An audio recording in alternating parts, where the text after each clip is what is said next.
Hello, my name is Jim Hills and I've been part of the English department here at Corbin since 1973, 47 years. Some of you are the children of my students, and I assure you that neither they nor I have ever seen a school year like this one. Pandemic, killer wildfires, smothering smoke, a nation bitterly and sometimes even lethally divided. I'm beginning to feel some sympathy for the Old Testament Egyptians. Masks, 6 feet of separation, no volleyball, no soccer, no cross country. I don't like all this. I don't like any of it, and I know you don't either. This is not what any of us imagined our Corbin experience would be like this year. If you're feeling let down, disappointed, maybe even afraid, that sounds normal to me. And here's the news from a guy who's lived a long life. It won't be the last time you have reason to feel that way. Sorry. Life seldom goes just the way we think it will or want it to. Nobody would choose all this stuff that we're dealing with, but here we are. I think we're learning to cope. But maybe we can do better than just cope. Maybe we can see this year as an opportunity. I learned a long time ago that asking why painful things happen was probably the wrong question to ask. So I stopped asking why, because I seldom got an answer that made much sense, an answer that worked for me. The best I can do is this. We're damaged people living in a damaged world. It can be a beautiful world, like the Little North Fork River and the forest it runs through just a few miles from here. One of my favorite places in Oregon. It was like a dream of Eden. And then it can be gone, just like that, in a matter of hours. Just black snags and ashes now.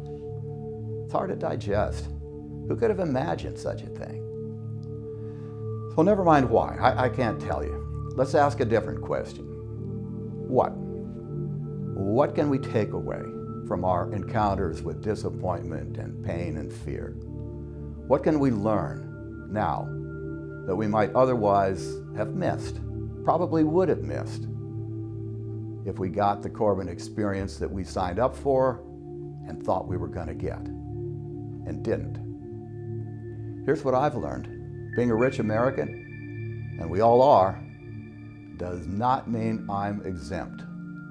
It was easy to imagine Ebola, for example, as something that killed poor people in the middle of Africa, the Republic of Congo. But COVID-19 is no respecter of borders or cultures. I didn't like the feeling, that sense of immunity being taken away. But I've learned some things too. I've learned in new ways that I'm connected, profoundly connected, with African dads and granddads, fathers and grandfathers everywhere, concerned about the welfare of their kids the same way I am. I'm saying that COVID is teaching me to be less smug and more loving, more generous with others, more connected with them, even from 6 feet away. Dealing with COVID is also an exercise in courage, the virtue, said C.S. Lewis, that is the foundation for all other virtues. This is not a year for the faint of heart. We will undergo from this trial, we'll come out of it either weaker, more fearful, more self-absorbed, or stronger, braver, more generous. We can go either way. No athlete trains for the big game by staying in bed. They don't leave the game because they got scratched or because they got bruised. They know it just goes with the territory.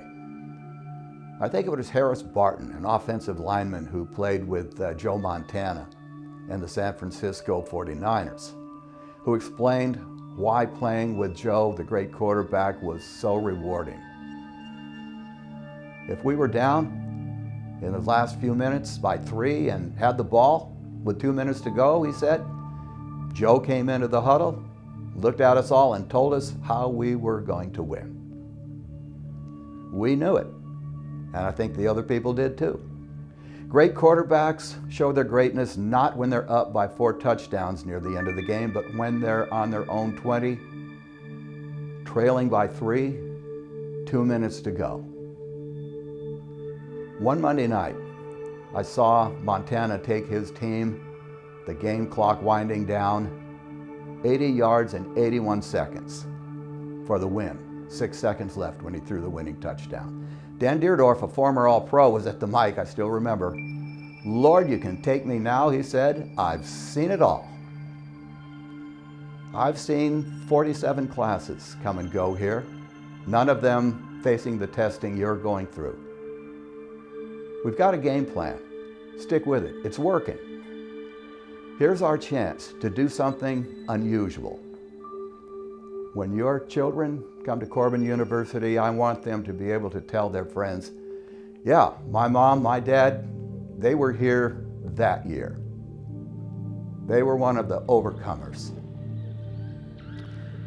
So here we are, first down on the 20, 2 minutes to play, clock winding down. Here's what's going to happen. We're going to win. No doubt about it. You know it. I know it. We're going to win. We are going to win.